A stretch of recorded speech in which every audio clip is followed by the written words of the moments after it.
Hi everyone, in front of me I've got HUAWEI P50 Pro, and let me share with you how to change the ringtone on this device.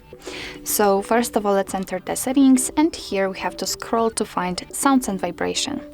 Now let's scroll down again to the ringtone section, and as you can see we can change the ringtone for calls, and it is divided between two different SIM cards.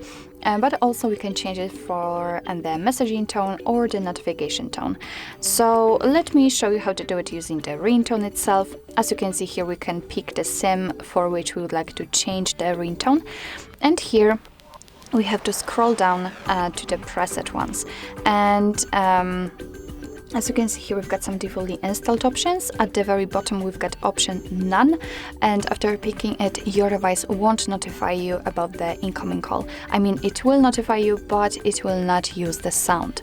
What's more, here we've got some music on device and video ringtones, which is quite a cool option. So for example, after picking music on device, you will be able to pick something and set as a ringtone. I mean, the files which, for example, you've downloaded from the internet. So that's quite a cool option. But let me focus on the preset options, and all you have to do in order to listen how the particular ringtone sounds is to simply tap on it. Okay, and let me volume it down a little bit. So this is how to check how the ringtone sounds. Of course, you can check all of those options, and if you'd like to set particular ringtone, simply make sure that it is marked like here, this fantasy world.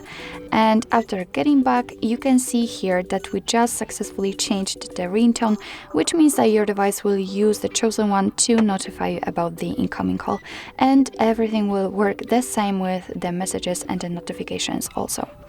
So actually this is it. This is how to change the ringtone in your HUAWEI P50 Pro.